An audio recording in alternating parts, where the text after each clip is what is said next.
Vaishnavi film భక్తి ప్రేక్షకులకు నమస్కారం. హిందూ పురాణాల ప్రకారం ఆంజనేయుణ్ణి వాయువు అంజనీపుత్రుడిగా పరిగణిస్తారు. హనుమంతుడికి బజరంగబలి, మారుతి, ఆంజనేయుడితో పాటు ఇంకా అనేక పేర్లు ఉన్నాయి. అయితే హనుమాన్ అనుగ్రహం పొందటానికి మంగళవారం రోజున ఉత్తమమైనదిగా పండితులు చెబుతున్నారు. అయితే మంగళవారమే ఆంజనేయ స్వామిని పూజించటానికి అనేక కారణాలున్నాయి. తనను భక్తి శ్రద్ధలతో కొలిచేవారికి కష్టాల నుంచి విముక్తి కలిగేలా చేస్తాడు. మీరు కూడా హనుమాన్ భక్తులైతే మంగళవారం రోజున ఆంజనేయ స్వామిని ఎందుకు పూజించాలో ఈ వీడియోలో తెలుసుకుందాం. హిందూ పురాణాల ప్రకారం మంగళవారం అంటే హనుమంతునికి ఎంతో ప్రీతికరమైన రోజు. ఈ రోజున ఆంజనేయుడిని పూజించటం వలన భక్తి బలం పెరుగుతాయి.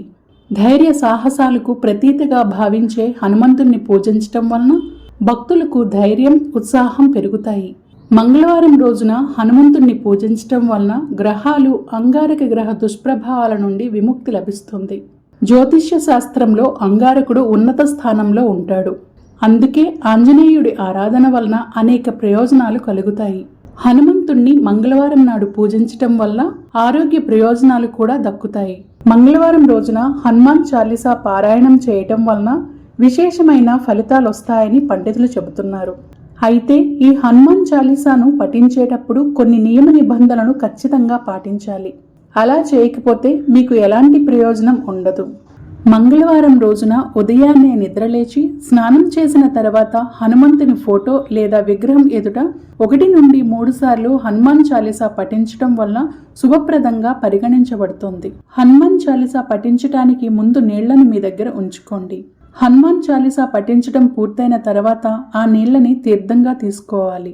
మంగళవారం రోజున మీ ఇంటి దగ్గరలో హనుమంతుడి ఆలయానికి వెళ్లి రామనామం జపించాలి. ఇలా చేయటం వల్ల మీ జీవితంలో ఎదురయ్యే సంక్షోభాలన్నీ తొలగిపోతాయి. ఉపవాస దీక్షను కొనసాగించి అన్నదానం చేస్తే ఆంజనేయుని అనుగ్రహం లభించడమే కాదు, డబ్బుకు, ఆహారానికి లోటు అనేదే ఉండదు. హనుమంతుని ఆలయంలో బెల్లం, పప్పును నైవేద్యంగా సమర్పించాలి. నిరుద్యోగులుగా ఉండేవారు ఆంజనేయుని పాదాల దగ్గర తమలపాకులను సమర్పించాలి.